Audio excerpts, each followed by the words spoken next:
오늘 토론회는 국정감사에서 제가 지적했던 판스프링 사고에 대한 근본적인 해결책을 모색하고자 국정감사가 단순히 지적하고 마는 것이 아니라 법과 제도로 연결되면서 국민의 생명과 안전을 지키는 데 반드시 필요한 의정활동이라는 걸 증명하는 자리가 될 것입니다. 관심 갖고 함께 해주신 우리 진선미 위원장님, 최강욱 대표님, 소병훈 의원님, 박상혁 의원님, 이정문 의원님, 한준호 의원님께 깊은 감사를 드립니다.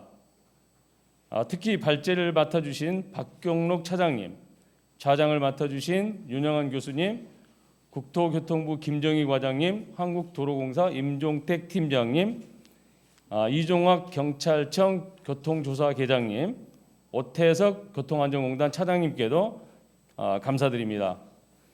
매년 도로 위 흉기, 도로 위 시한폭탄으로 불리는 판스프링 사고로 무고한 피해자가 발생하고 있습니다. 판스프링 사고는 자주 발생하지는 않지만 사고가 발생하면 치명적이고도 억울한 사고입니다. 청와대 국민청원 게시판에도 판스프링을 활용한 화물차 적재한 불법 개조를 강력하게 규제할 것을 요청하는 글이 올라올 정도로 교통안전에 심각한 위협이 되고 있습니다. 그간 속수무책으로 벌어지는 판스프링 사고에 대한 경각심은 커져왔지만 예방 대책은 아직 많이 부족합니다. 단속 불법 개조에 대한 처벌만 강화하는 것이 아닌 화물차 운전자들의 인식 개선과 노후화된 판스프링을 사전에 점검할 수 있는 시스템을 마련해 기술적인 지원과 함께 법 제도를 현실에 맞게 보완해야 한다고 생각합니다. 오늘 토론회를 통해 판스프링 사고를 예방할 수 있는 실효성이 있는 입법 대책을 모색하고 현행 제도의 사각지대를 찾아 충실히 보완하는 다양한 방안이 논의되기를 기대합니다. 국민의 안전과 생명을 지키는 것은 국가의 책무입니다. 판스프링 사고로부터 국민의 안전이 보장될 수 있도록 최선의 노력을 다하겠습니다. 함께해 주신 모든 분들의 건승을 기원합니다. 감사합니다. 첫 번째로 현장에서의 단속 업무 절차에 대해 설명드리겠습니다. 저희의 안전단속원은 자동차관리법 73조 2에 의거 자동차 안전기준 적합 여부에 관한 조사 업무를 정부로부터 위임받아 단속 업무를 하고 있으며 자동차관리법 위반 사항으로는 크게 불법 튜닝과 번호판 위반 그리고 안전기준 위반 이렇게 한 3가지 정도로 분류를 할 수 있습니다. 위법사항이 있는 차량은 저희가 현장에서 적발할 당시 적발 차량 사용 본거지에 있는 지자체로 공문이나 이런 문서로 통해 증빙 자료를 첨부해서 통보를 해주는 역할을 저희 단속원들이 하고 있고요. 그 통보를 받은 지자체에서는 분류를 합니다. 이게 이제 안전기준 위반인지 아니면 불법 튜닝인지를 분류를 해서 안전기준 위반인 경우는 아래에 보시듯이 행정기관에서 과태료 처분과 원상복구 그리고 정비 명령을 내리게 되고 그 사안이 좀 클 경우 임시검사 명령까지 수반하고 있습니다. 그리고 불법 튜닝의 경우는 지자체에서 처리를 하는 게 아니고 형사처벌권이기 때문에 경찰서로 이첩을 하게 되고 경찰에서는 그 부분을 조서를 통해 수사 과정에서 조서를 통해 검찰에 송치하고 법원으로부터 벌금형을 받게 됩니다. 근데 이 과정 중에서 불법 튜닝 차량을 이제 조서 쓰는 과정에서 보통 운전자들이 본인 차가 불법 튜닝인 걸 좀 인지를 하기 때문에 조서 쓰러 갈 때 본인의 차를 원상복구나 튜닝을 통해서 정상적으로 차량을 만들어서 제시하는 경우도 있는데 이런 부분들은 형사처벌을 좀 낮추려고 하는 그런 상황에 있고요. 그 조서 쓰는 단계까지 차를 원상복구나 튜닝을 정상적으로 하지 않았을 경우는 또다시 경찰서에서 지자체로 정비명령이나 임시검사 명령을 할 수 있게 또 통보를 해주고 있습니다. 이렇게 해서 자동차에서 이제 불법 튜닝과 안전기준 위반은 위아래로 나뉘어진 상태로 이렇게 절차가 진행이 되고요. 번호판 위반 같은 경우는 고의적인 가림과 부정 사용 등이 있는데 그 두 건 모두 이제 형사처벌을 받도록 이렇게 하고 있습니다.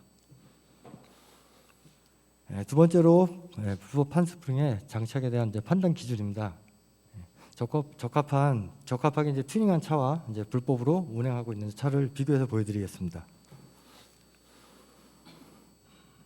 이건 일반 화물형 카고의 형태인데요.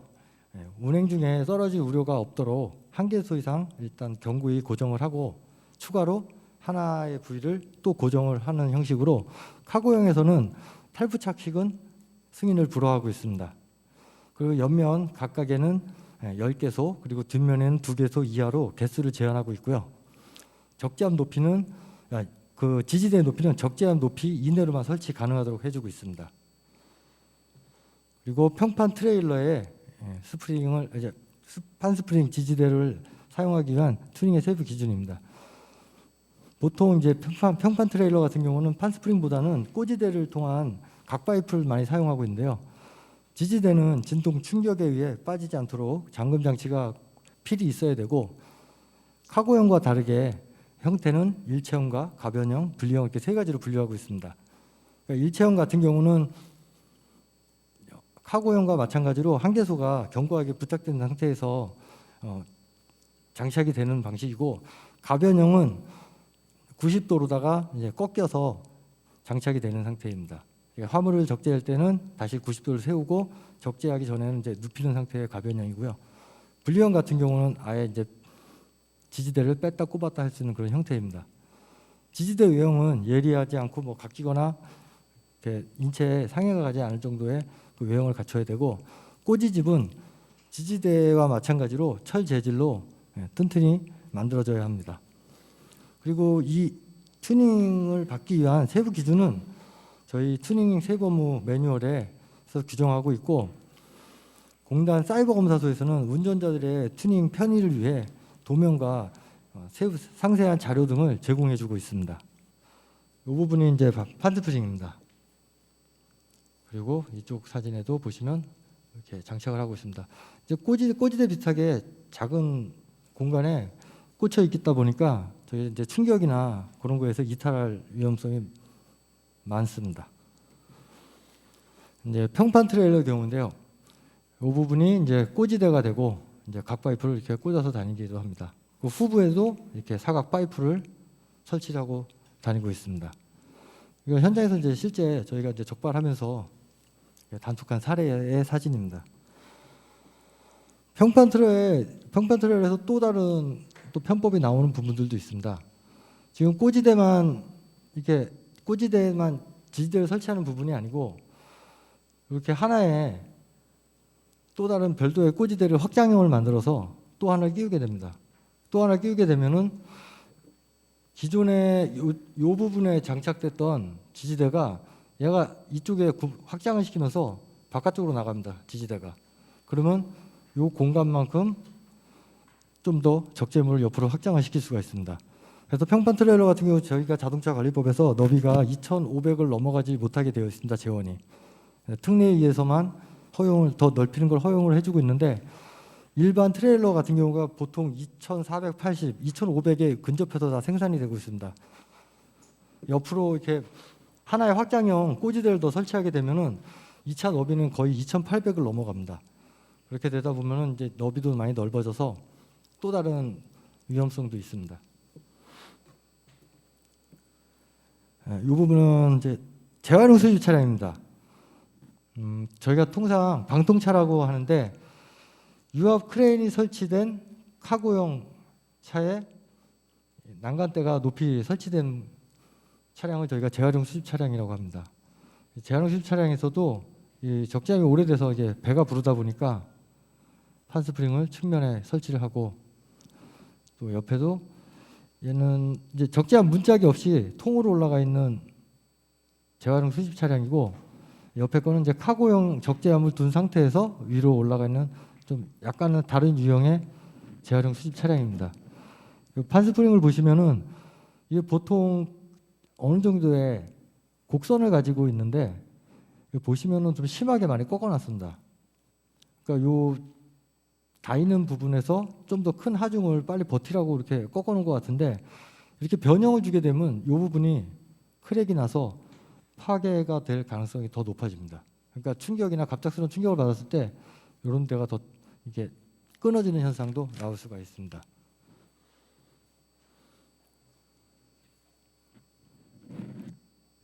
판스프링이 지지대로 불법으로 설치돼서 낙하되는 것도 진동의 낙하도 문제가 되겠지만 이 지지대는 이 부위도 자세히 보시면 이렇게 크랙이 나 있습니다. 그러니까 판스프링이 빠지는 것뿐만이 아니고 지지되는 부분이 파열돼서 판스프링이 도로로 떨어질 수 있는 그런 문제점도 보였고요. 그리고 적재를 하지 않고 공차시로 다닐 때 이 부분이 고정은 돼 있지만 이렇게 널브러진 상태로 운행을 하는 차들도 도로상에서 많이 발견되고 있습니다. 타이어 같은 데 들어갈 수도 있고 또 다른 안전사고를 유발할 수 있습니다. 적재를 하지 않은 카고차들의 유형들이 여러 가지가 있는데요. 지금 보시면은 꼭 지지대로서 설치를 해서가 문제가 아니고 측면 보호대나 이런 후부 안전판 옆에 다이를 짜서 이렇게 판스프링을 꽂아두고 다닙니다. 그래서 노면에서 오는 충격이나 진동에 의해서 언제든지 밖으로 빠져나갈 수 있는 상황으로 위험하게 운행을 하는 차들이 상당수 목격되고 있습니다. 이제 판스프링과 별개로 저희가 화물차에 대해서 좀 논의를 하다 보니까 다른 부분에 큰 중대 사고로 이어질 수 있는 적재 장치의 임의 변경 사례를 몇 가지만 좀 가져와 봤습니다. 해당 차량은 경량물 운송 트레일러입니다. 지금 저희가 이제 인증돼서 특장샷에 나올 당시는 적재함의 하대가 여기까지로 나와 있는데 밖으로 나와서 적재량을 많이 싣기 위해서 이렇게 하나를 더 용접을 해서 적재함 하대 길이를 하대 높이를 높이는 상황, 높여서 적재물을 많이 싣고 다니는 운행하는 차량입니다. 이 또한 이제 과적을 위한 차량인데요. 이 차는 카고 차였는데 평판 컨테이너 박스를 운송할 수 있는 평판 카고로 구조 변경을 튜닝 승인을 받은 차입니다. 그러다 보니까 이제 평판 카고 바닥 적재함 상부에 컨테이너 박스를 고정할 수 있는 이제 콘 방식이 있는데 그 콘 방식의 그 규격과 맞춰진 또 다른 상부가 열려져 있는 박스 형태의 적재 장치를 임의로 설치한 겁니다. 더군다나 이제 길이도 차체 밖으로 이렇게 나가고 그 나간 만큼 하중을 이기라고 이렇게 또 다른 연결대를 이렇게 연결한 사례입니다. 그리고 이번에는 이제 과적 검문소를 좀 회피하기 위해서 차량을 이제 불법 튜닝하는 부분인데요. 저희가 고속도로 톨게이트나 이런 데 진입하게 되면 화물차, 적재한 화물차는 무조건 과적 저울을 통과해서 들어가게 돼 있습니다. 그리고 노상에서는 국토관리사무소에서 과적을 수시로 단속을 하고 있고요. 노상에서. 근데 저울을 올라갈 때 이 차 같은 이제 가변축이 설치된 차량입니다. 이쪽 뒤에 맨 뒤축을 보시면 지면에서 떠 있는 걸 아실 수 있어요. 이게 짐이 가볍다 보니까 축을 내리지 않고 그냥 운행을 하는 건데 짐을 많이 실었을 경우 그 과적을 측정하는 중량을 측정하는 저울을 지나갈 때 앞에 축이 올라갈 때는 뒤축의 가변축을 지면으로 내려서 앞축이 좀 더 상승할 수 있게 그렇게 만듭니다. 그러면 이제 앞축의 중량이 적게 달리겠죠. 그래서 저희가 지금 과적을 단속하는 기준이 축에 한 축당 걸리는 하중을 10톤 이하로 제한하고 있습니다.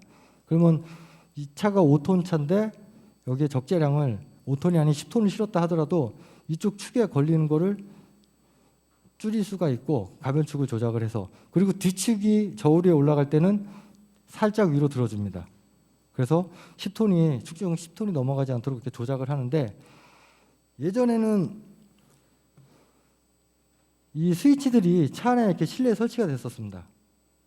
그래서 이제 좀 적발하기가 많이 좋았었는데 지금은 많은 제품들이 다 리모컨화되어 있습니다. 무선으로 다 통신을 해서 모듈을 통해서 축을 아주 실내에서도 편하게 조절을 할 수 있게 만들어져 있습니다. 그리고 속도 제한 장치 단속 사례입니다. 저희가 사람이 좀 부족하다고 좀 애로사항을 토로했던 부분도 이런 부분에 있습니다. 톨게이트에서 화물차를 단속하다 보면은 여러 대를 줄 세워서 세우게 되는데 저희 단속원이 혼자서 이 차를 다 점검을 하다 보면 시간상 많이 쫓기게 됩니다. 그리고 차를 점검할 수 있는 인원이 저희가 보통 혼자밖에 없다 보니까 이 차에 대한 점검도 해야 되고 뭐가 위반인지 차주분한테 설명도 해줘야 되고 그러면서 저희가 현장에서 되게 많은 애로사항을 겪고 있습니다. 저희가 저렇게 큰 차를 보더라도 혼자서 그 차를 한번 다 돌아봐야 되고 그런 부분들이 좀 있다 보니까 점검하는 데 있어서 시간에 쫓기고 그리고 그 아까도 말씀드렸지만 그 적발된 부분에 대해서 운전자분하고 저희가 보통 많이 씨름을 하게 됩니다. 거기서 계속 저희가 대응을 해서 그분을 어느 게 위법한지를 다 이해를 시켜야 되기 때문에 현장에서의 인력 부족이 일단은 가장 큰 문제점이 되고 있습니다. 그리고 판스프링 이 지지대에 대한 단속을 저희가 한 3개월 정도 많이 했습니다. 지금 뭐 경찰청에서도 많이 도와주셔가지고 많이 했는데 다들 반발이 엄청 많습니다. 이게 지금 제일 먼저 하시는 말씀이 25년, 30년을 이렇게 써왔는데 지금에 와서 이렇게 그냥 단순한 뭐 과태료나 범칙금 사항도 아니고 형사처벌은 너무 과한 거 아니냐 그런 이제 어려움을 많이 호소하고 있고요. 저희가 처음에 이제 단속했던 사항들이 지금 기소돼서 판결까지 나온 게 최근에 있었습니다. 근데 일단 벌금은 나오지 않았습니다. 그쪽에서도 이제 법원에서도 어느 정도 좀 그 상황을 이해를 해주셨는지 기소유예로다가 그냥 끝난 경우가 판결문이 나온 게 있고요. 저희가 한 명이 장거리 이동도 좀 해야 되고 저희 근무 시간 8시간 중에 이동을 한다면 하루 운전하는 게 한 4시간에서 5시간 정도 됩니다. 그러면은 실질적으로 그 장소에 도착해서 단속 활동을 할 수 있는 게 2-3시간 정도밖에 안 되기 때문에 좀 효율적인 운영이 좀 어려움이 있고요. 요번 같이 이렇게 사회적 이슈가 됐을 때 좀 대대적으로 하고 싶은 마음은 많은데 요구는 많이 들어오는데 저희가 미처 거기에 다 대응할 수 있는 그런 여력이 못 되고 있습니다. 그러니까 저희를 찾아주는 곳은 이제 많아졌습니다. 상당히 뭐 도로공사하고도 이제 협업을 해서 단속하는 부분도 있고 경찰서, 뭐 고속도로 순찰대, 그다음에 지방청에 있는 우리 교통범죄 수사팀하고도 하는데 찾아주시는 데 많은데 일일이 저희가 그거를 다 맞춰드리기가 너무 힘든 여건에 있는 게 사실입니다. 그래서 좀 인력만 좀 어느 정도 증원이 된다면은 저희가 이 중대한 사고로 인한 교통사고를 예방하는 데 있어서 유관기관과 함께 좀 많은 활동을 할 수 있을 거라고 생각되고 있습니다. 이상으로 마치겠습니다. 감사합니다. 실제로 도로에 떨어져 가지고 관리하는 것들이 지금 교통안전공단에서는 불법 튜닝한 것을 뭐 적발한다 하지만 그 이외에 우리가 모르고 도로에 낙하되어 있는 것들을 우리가 관리하는 주무부처인 한국도로공사에서 대체로 현황이 어떤지, 그다음에 앞으로 이런 문제를 해결하기 위한 어떤 특단의 방안이 있는지 먼저 우리 도로공사의 임종택 팀장님의 의견을 듣도록 하겠습니다. 저희는 그 고속도로에서 좀 단속의 여건에 대해서 잠깐 말씀을 드리고자 합니다. 오늘 그 의원님께서 이런 정책 토론회를 가질 만큼 그 판스프링 낙하로 인한 사고가 좀 사회적 큰 이슈가 되고 있는 것 같습니다. 실제로 저희들도 고속도로의 그 사고 발생 현황을 이제 분석을 해보면 최근 5년간은 한 5건의 사고로 1명이 사망을 하고 2명의 부상자가 발생을 했는데요. 물론 이러한 사고는 그 자주는 일어나진 않지만은 사고로 이어지면 심각한 사고로 이어지기 때문에 실효성 있는 대책이 이제 필요한 것 같습니다. 앞서 국토부하고 교통안전공단에서도 어떤 이제 튜닝 기준을 개선해서 이제 수립을 했는데요. 이 기준대로 시행된다면 우리 고속도로에서도 이런 사고는 많이 줄 것으로 이제 생각이 듭니다만은 이런 부분이 현장에서 좀 많이 또 수용을 해야 되고 그리고 앞으로 단속을 또 어떻게 해야 될지 이제 이런 부분이 관건이 될 것 같습니다.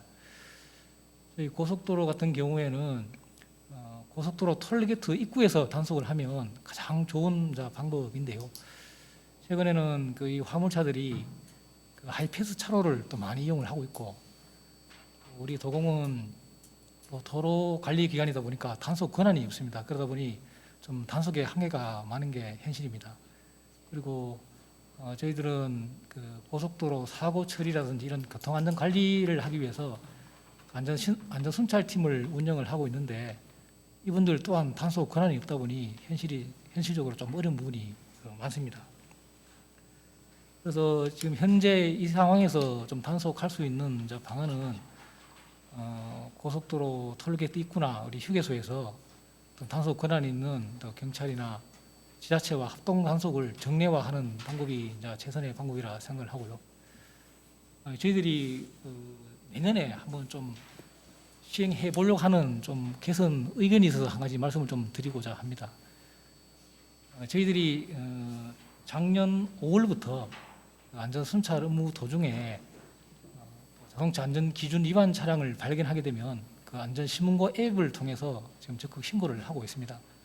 잘 아시겠지만 이 안전 신문고 앱은 그 행안부에서 운영 중인데요. 우리 생활 주변에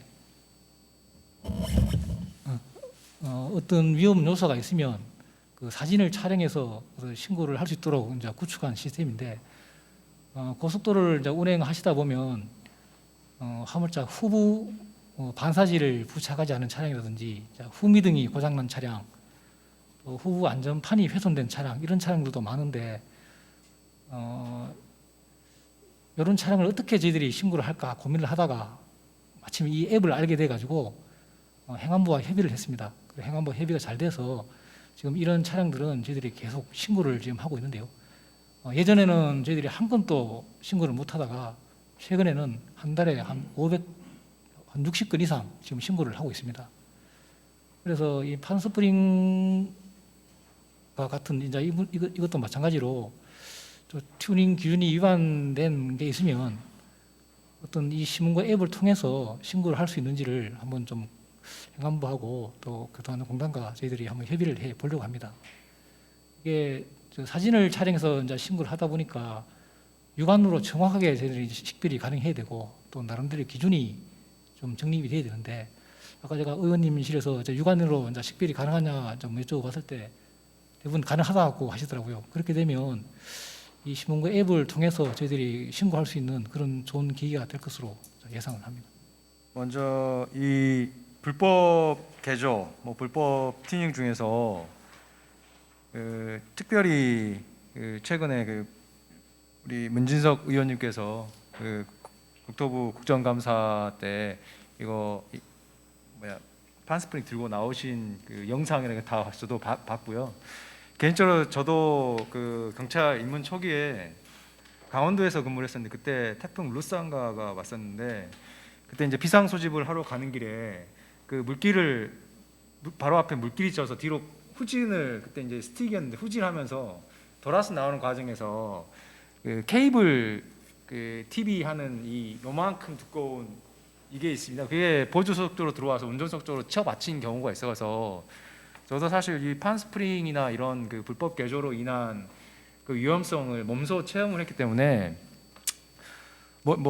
이 판스프링으로 확인된 사고가 많지는 않지만 불법성까지는 모르겠어요. 이거로 인한 국민 안전을 저해할 수 있다는 부분에 대해서는 저도 200~300% 이상 공감을 하고요. 사실 경찰만 이거를 이제 자간법이나 이런 불법 개조를 다 할 수는 없습니다. 사실 왜냐하면 참고로 저희가 이제 금년도 같은 경우에는 코로나로 인해서 보통 2~3회 정도 테마 단속이라 그래서 속도 제한 장치나 난폭 보복 운전 이렇게 불법 개조 이렇게 테마를 정해서 단속을 하는데, 올해는 아시다시피 1, 2분기는 못 했고요. 여러 가지 이제 문제가 있어서. 근데 이제 하반기부터 요거를 하고 있는데 불법 개조 같은 경우는 잘 아시는 이제 구조 변경이나 이런 부분을 위주로 했었고, 최근에 이제 불법 튜닝 관련해 가지고는 속도 제한 장치 외에, 속도 제한 장치는 이제 도로교통법에 여기 나와 있지만 저희가 이제 자율주행차 관련되는 부분도 단속을 하고 있습니다.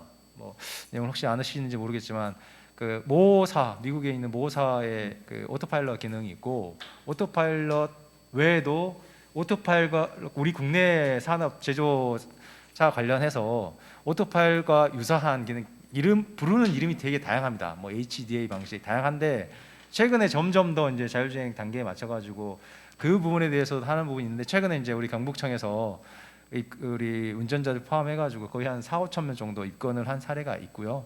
국토부에서도 이 건과 관련돼서 협조를 해주시면 저희가 임시 검사 명령이나 원상 회복 명령 지자체 협조회가 통해서 그 부분에 대해서도 할 생각이고요.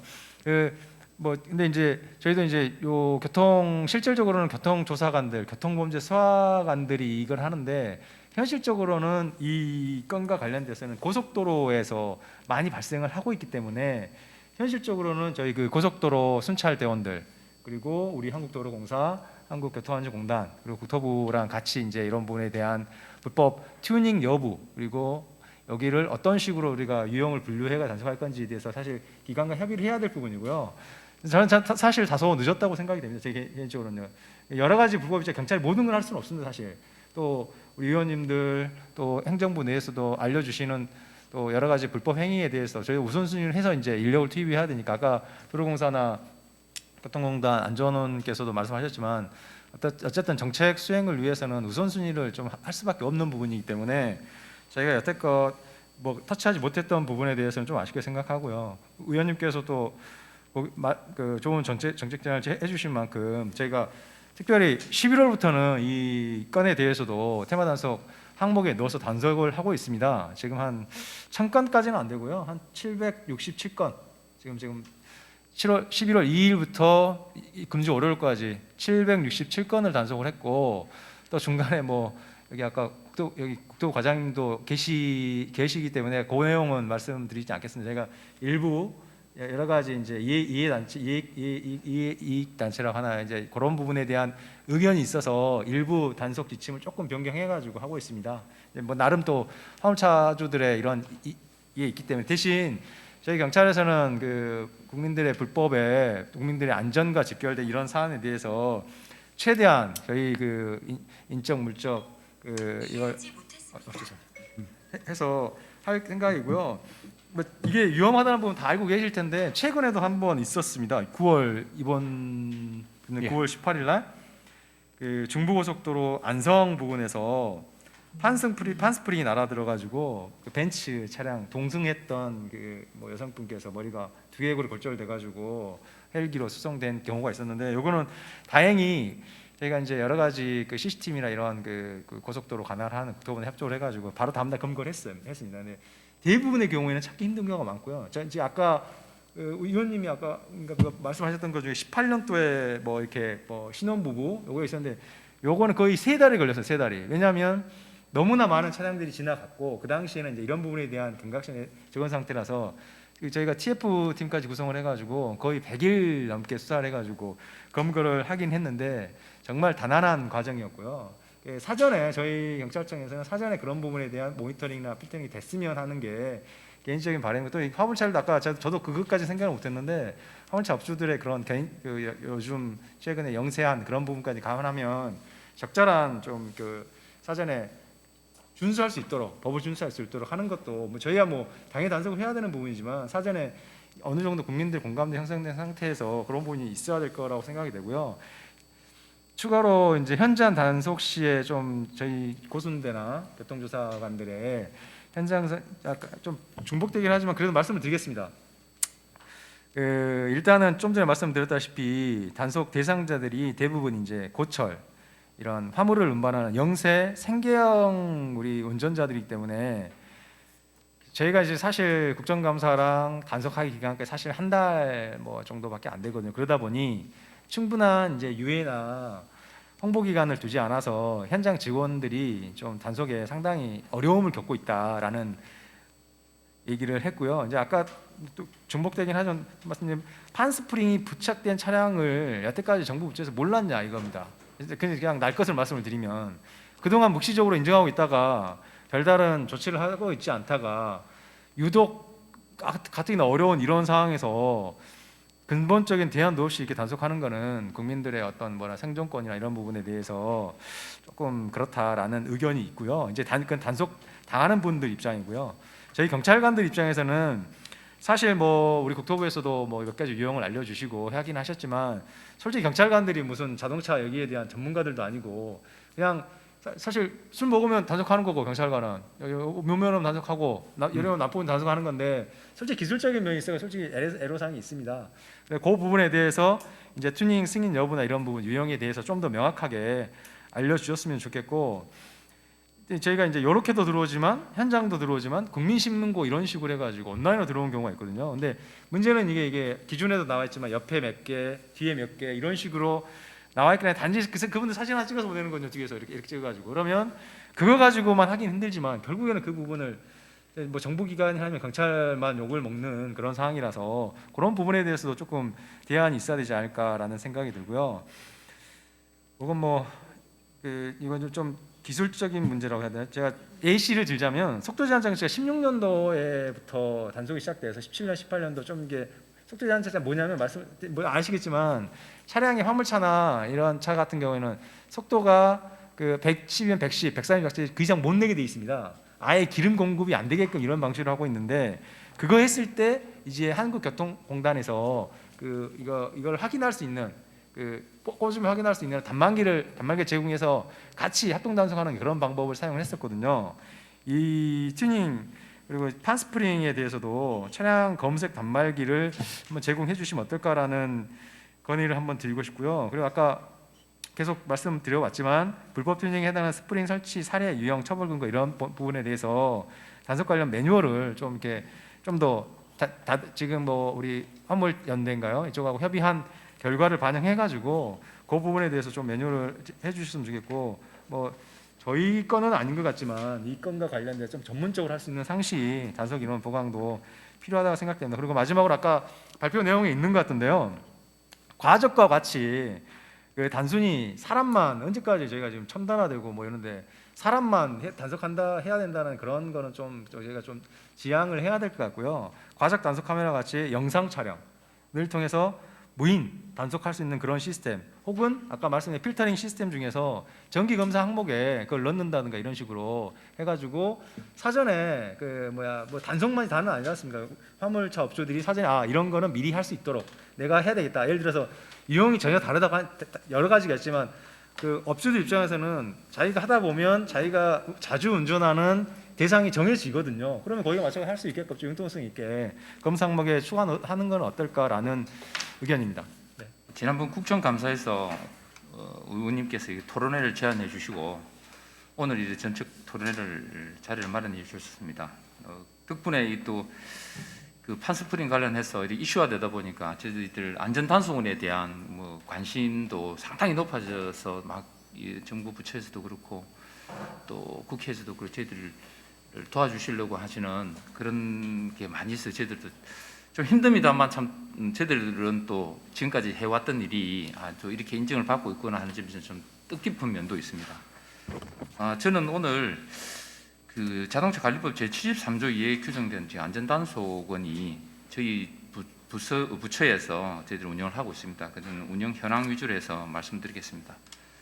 공단은 한 2005년부터 안전기준 적합 여부, 불법 튜닝 같은 어떤 이런 부분들을 법적 근거가 완비되지 않은 상태에서 사실은 단속을 해왔습니다. 하다가 2017년 12월 26일 날 그 안전단속원이 법규화되었습니다. 그때 2018년부터 사실은 이제 제도적 준비 속에서 이렇게 저희들 운영을 하고 있는데요.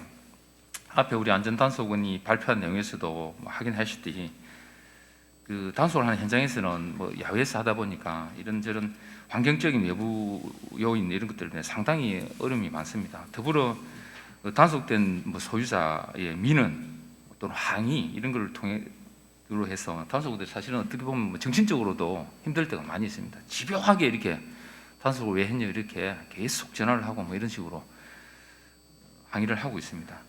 물론 뭐 이런 어려움들도 많이 있습니다만 지금보다도 좀 더 실효적인 단속을 위해서는 한 3가지 정도의 어떤 문제가 좀 해결되었으면 하는 저희들의 생각으로 말씀드리도록 하겠습니다. 그럼 우선 뭐 아까도 말씀드렸습니다. 단속 인력 부족 문제입니다. 우리 공단에서 12개 본부에 13명의 안전단속원이 있습니다. 우리나라 17개 시도 특별자치시, 한 개 특별자치시가 시설이 있습니다만 13명이 울산하고 제주 외에 각 한 명씩 시도에 배치되어 있습니다. 예를 들면 대구 경북에 1명, 대전 충남에 1명, 그다음에 전북 1명 뭐 이런 형태입니다.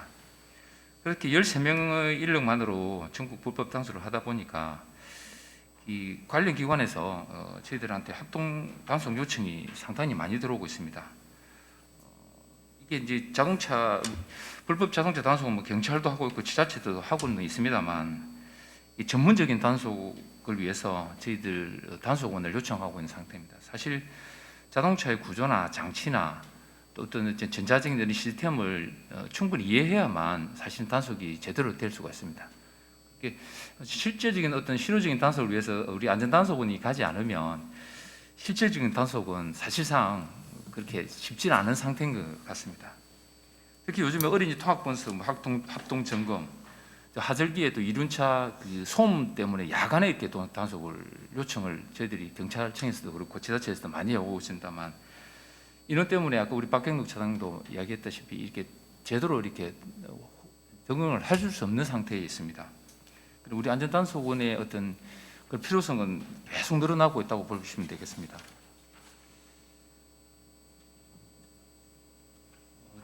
저희가 유사한 어떤 업무를 하고 있는 뭐 고속도로 순찰대라든지 국도 과적 단속원 뭐 이런 인원에 비하면 턱없이 인력이 부족한 상태입니다. 최소 저희들이 조금 우선이라도 좀 각 2인 1조 정도에 각 한 28명 정도라도 되면 각 시도별로 2인 1조씩 해서 다 배치가 되어서 어느 정도 될 수 있지 않을까. 그래서 현재 인력에서 우선 한 15명 정도만이라도 추가로 확보해 주셨으면 저희들도 노력하고 또 많이 좀 도와주십시오. 두 번째는 단속원의 업무 권한 범위 확대 부분입니다. 안전단속원은 안전기준 적합 예부라든지 불법 튜닝, 등록 번호판 위반 사항에 대해서 조사 단속을 시행하고 있습니다만 단속된 자동차에 대한 어떤 조치 권한, 즉 처벌 권한은 없는 상태입니다. 단속된 내용을 지자체 또는 관련 기관에 이렇게 통보를 하고 있는 상황입니다.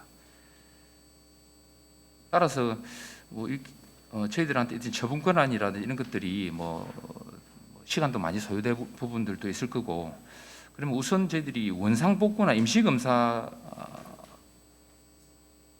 명령권이라도 좀 부여해 주시면 불법 자동차가 조기에 이거 합법적으로 시정하고 도로에서 운행될 수 있도록 유도할 필요가 있다고 봅니다.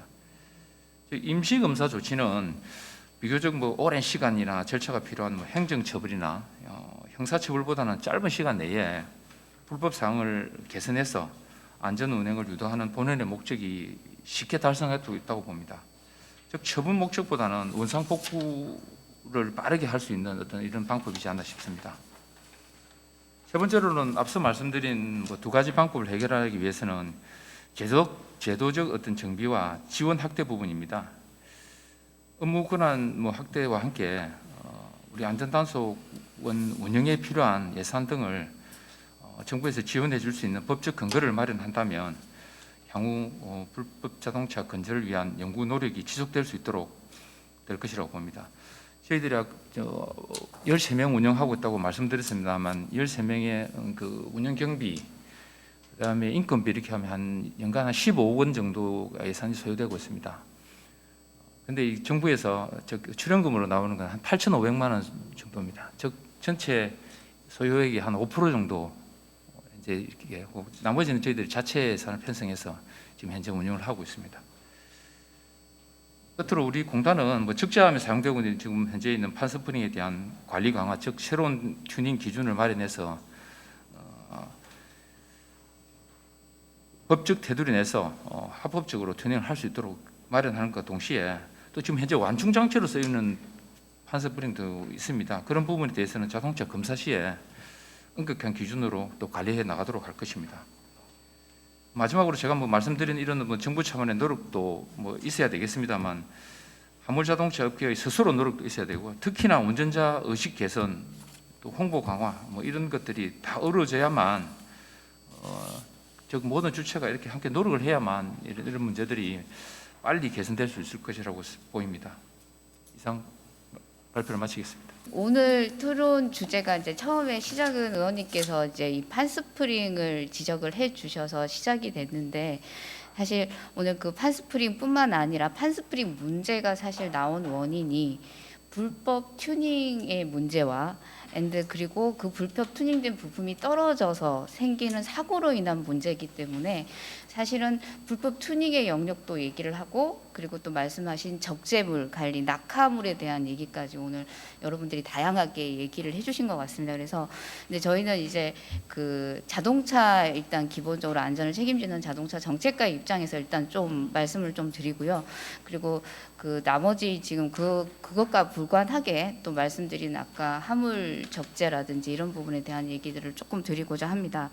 일단 말씀드린 것처럼 이제 그 판스프링 사고는 아까 언론에서도 보셨고 다 보셨겠지만, 사실상 그러니까 일반인들이 받아들였을 때 그 어떤 사고보다 좀 그 경각심을 갖게 되는 사고가 아닌가 싶습니다. 왜냐하면 언제 우리가 운전을 할 때는 보통 앞차, 옆차, 뭐 차선, 속도 이런 걸 지키면서 운행을 하고, 그 선 안에서 운행을 하면 아 나는 안전할 것이다라는 일단 생각을 갖게 돼 있는데요.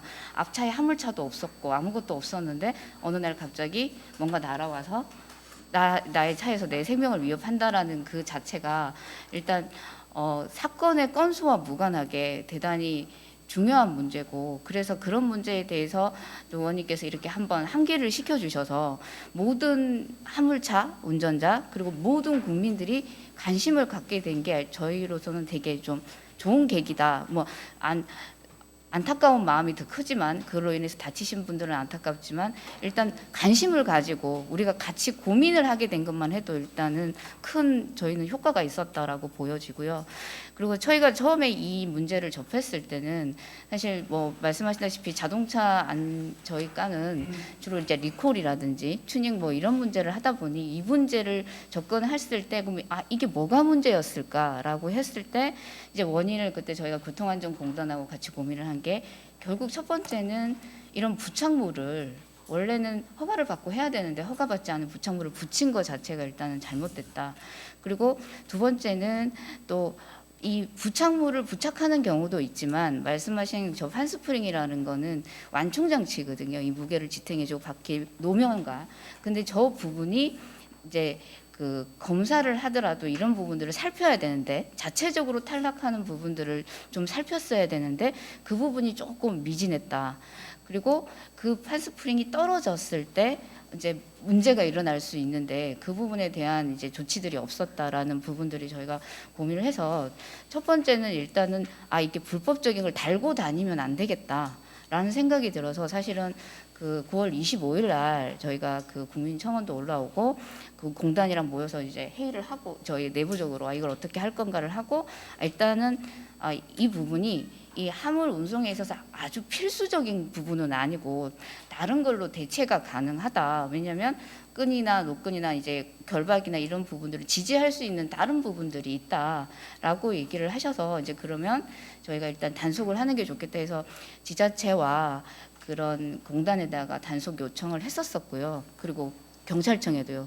근데 이제 그리고 이제 단속 요청을 해드리고, 두 번째는 저희가 이 검사를 할 때 이런 불법하는 분들을 잡아야겠다라고 해서 저희 민간 검사소, 3,000여 개 검사소에 이런 차가 오면 검사를 해주면 안 된다라고 얘기를 했었습니다. 그래서 그리고 마지막으로 이제 물류산업과 화물차 쪽에도 연락을 해서 이런 게 불법이니까 좀 알려달라, 이런 거 하면 안 된다라는 그렇게 이제 저희가 했었는데, 그 이 전파되는 과정이 조금 지난하긴 했었으나 뭐 다 저희가 요청을 드린 부분들이 다들 열심히 해주셔서 그다음에 좀 단속, 아까 말씀하신 것처럼 단속도 많이 잡히게 됐고, 그리고 일반 국민들이 이게 불법인 걸 알게 돼서 각종 신문고나 이런 걸로 신고도 좀 많이 하시게 됐고, 그리고 말씀드린 것처럼 이제 도로공사가 아까 안전신문고 얘기하셨는데 그런 걸로도 이제 공단을 통해서 신고가 많이 들어옵니다. 그래서 그런 것들이 많이 들게 됐고, 그리고 이제 검사소에서도 이제 그런 게 부착된 차량이 오면 이거는 부적합이 된다라고 얘기를 해줘서 해당 차량이 그걸 탈거하고 오기도 하고, 그래서 근데 그런 부분들이 지금 그래도 시행이 되고 있고요. 근데 이제 그 과정에서 아까 말씀드린 좀 단속을 하는데 좀 애로가 있던 부분들을 경찰청에서도 저희한테 얘기를 해주셨고요. 이제 말씀드린 것처럼 좀 기준이 명확하고 딱 바로 봤을 때 이거를 이게 불법인 줄 알겠으면 좋겠다. 판스프링은 그게 그나마 용이했다. 근데 다른 아까 말씀하신 그 후보 반사지라든지 뭐 이런 부분들은 좀 더 명확한 사례집이라든지 이런 것들이 있었으면 좋겠다라는 부분들을 얘기를 해서 그런 부분들은 이 판스프링을 포함해서 지금 공단 쪽에서 단속 사례집 부분을 지금 보완을 하고 있고요. 그래서 좀 비전문가가 봐도 저거를 보면 저건 불법이구나를 알 수 있도록 그런 방법들을 하고 있고요. 그리고 이제 이 결국은 가장 이제 문제를 이걸 하고 다니시는 분들이 안 하고 아니면 합법적인 방법으로 이걸 해야 되는 부분들이 있었습니다. 근데 저희가 이제 태초에 공단이 탈거하거나 저희가 제시했던 방법들이 조금 현장에서 불편함을 느끼는 부분들이 있었습니다. 그래서 그 부분에 대해서 이제 화물연대 쪽에서 저희한테 문제 제기를 했었고 저희가 그 부분에 대해서 해결하기 위해서 공단하고 해서 지금 새로운 기준을 마련해서 그 기준이 지금 공단 홈페이지에 떠 있습니다. 그래서 원하시는 이제 그 평판 트레일러 화물자 분들은 그걸 다운받아서 신청을 하시면 이제 합법적으로 이제 튜닝을 하실 수 있고요. 그리고 그거와 별개로 또 저희가 경찰한테 요청을 드렸던 게 이런 운행을 할 때 1월 31일까지 화물연대에서 이제 이런 부분들을 보완하기로 했는데 그 전까지는 이 도로에 떨어지지 않도록 그 결박을 하거나 아니면 공차 운행을 할 때는 빼고 다닐 수 있도록 저희가 또 했습니다. 그래서 그 부분에 대해서도 좀 단속을 같이 부탁을 드려서 지금 경찰에서도 그걸 애써주고 계시고요. 그래서 저희가 봤을 때는 이제 말씀드린 것처럼 이제 두 가지인 것 같습니다. 안 하면 가장 좋고 두 번째는 이 부분에 대해서 하지 말아야 될 거라는 거에 대해서 경각심을 가지려면 처음에는 인지가 중요할 것 같고요. 이게 뭐 하면 안 되는 행동이라는 거. 그리고 두 번째는 좀 단속이 말씀드린 것처럼 자주 일어나서 이렇게 저희가 음주운전 뭐 단속 자꾸 하니까 음주운전 안 해야 된다고 생각하는 것처럼 좀 행동의 변화를 유도할 수 있는 단속이 좀 실질적으로 이루어져야 되는데 그와 관련해서 이제 저희가 아무리 자세한 사례집을 펴내더라도 이제 판스프링 같은 경우는 좀 인지하기가 좀 더 편하실 건데 그게 아닌 아까 저기 안에 뭐 했던 운행 제한 장치 탈거라든지 그리고 가변 축의 문제라든지 이런 문제들은 사실 전문가가 아니면 쉽게 알 수 없는 부분들이 있어서 그런 부분들을 지금 사실 좀 도와주고 계신 게 교통안전공단의 안전단속원들이거든요. 그래서 이 안전단속원이 어렵게 법에는 들어가 있는데 아무래도 공단이다 보니 일반 정부 기관 부처나 지자체가 아니다 보니 이제 단속 권한과 관련되는 부분들에 대해서는 조금 한계가 있는 부분들이 있습니다. 그렇지만 그런 부분들은 합동 단속이라든지 아까 말씀드린 뭐 신고라든지 이런 여러 방식으로 조금 더 풀 수는 있지만 안전성을 봐줄 사람에 대한 정원은 정말 필요한 부분들이 있기 때문에 지금 저희가 생각할 때는 저희 공단에도 얘기를 해주셨는데 14개 본부에 2명씩은 있어야 최소한 이제 2명이 짝을 이루어 단속을 나갈 수 있을 거라고 생각을 하거든요. 그래서 저희가 올해는 사실 올 초에 했던 이제 기재부 설득에는 실패했는데 또 의원님께서 이렇게 힘을 실어주시고 또 이런 사건들이 좀 이렇게 아마 이제 알게 되셨을 거예요. 여러 이제 이런 전문 단속원의 필요성을 인정하는 부분들이 있어서 아마 기재부를 좀 더 저희가 좀 쉽게 뭐 설득을 해 나갈 수 있지 않을까. 저희도 이런 근거를 갖고 있어 이런 단속원의 일단 인원이 최소 그래도 본부별로 2명씩은 있어야 되지 않겠냐라는 부분이 되고요. 그리고 이제 두 번째로 아까 금사제도 개선 관련해서 저희가 이제 이게 안 된다라고 얘기를 해서 이제 들어오지 않기는 한데 명확하게 이 밑에 이제 튜닝한 차들은 부적합 판정이 지금 나는데요. 말씀드린 것처럼 이 완충 장치가 조금 금이가 있다거나 이러면 지금 시정 공고하는 형태로 되어져 있어서 이거를 부적합으로 바꾸는 저희 시행규칙 개정안을 지금 추진하고 있습니다. 그래서 이제는 이제 그런 금이 가거나 이런 문제들도 사전에 좀 검사하는 과정에서 걸러질 수 있도록 하고 있고요. 그리고 이제 관련해서 이제 저희는 투 트랙으로 말씀드린 것처럼 튜닝 승인도 좀 받도록 하고, 그 튜닝 승인을 받은 것들이 유지되는지, 제일 우려되는 부분이 그 부분인데, 유지되는지는 검사 과정에서 이렇게 자동차 검사를 못해도 다 받으시잖아요. 그래서 뭐 2년마다 1년마다, 특히 화물 자동차는 1년이나 6개월마다 받는 걸로 알고 있습니다. 그래서 차량에 따라서, 그래서 그 과정에서 좀 더 한 번 더 챙겨볼 것 같고요. 그리고 이제 두 번째 이제 그 적재 이제 낙하물 이제 이 부분이죠. 이게 사실은 화물 그 차 안전 운전에 대해서는 그 뭐 다 아시겠지만 이번 정부의 가장 중요한 정책이 국민 생명 지키기 3대 프로젝트고, 그 안에 그 교통사고 사망자 줄이기가 들어가 있고, 그 부분에 대해서 경찰청과 뭐 저희랑 모든 행안부랑 다 같이 함께 노력을 하고 있는데, 그와 관련해서 이제 화물차 사고 안전사고를 줄이는 방안에 대해서 지금 사실 계속 국토부가 노력을 하고 있고 좀 진행 중입니다. 그래서 좀 미진한 부분이 있기는 하지만, 그래도 말씀드린 오늘도 만약에 관련 부분들의 내용을 주시면 저희가 관련 부서에서 좀 더 전달을 하고 방법을 찾겠고요. 그리고 이제 그냥 그 말씀드리고 싶었던 거는, 올해 2월에 저희가 화물차 교통안전 강화 방안이라 그래서 발표를 했었습니다. 그래서 그 방안에 따라서 지금 그 화물 적재 안전을 하지 않은 그 차량에 대한 그 행정 처분을 좀 강화해서, 원래는 운행 정지 90일, 그 화물 고정 불량으로 해서 이제 적발이 했을 때 운행 정지 90일이었는데 이제 감차라든지 이런 식으로 좀 강화하는 그 행정 처분을 강화를 했고요.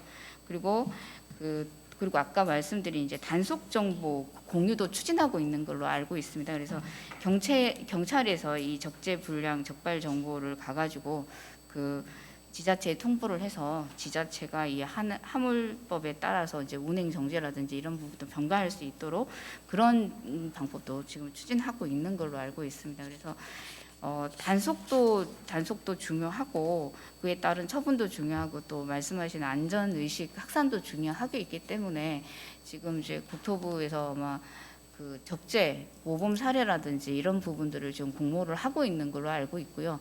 그래서 이런 사례들이 좀 모이면 말씀드린 이런 가이드라인이나 이런 지침을 만드는 데 훨씬 더 도움이 되지 않을까 싶습니다.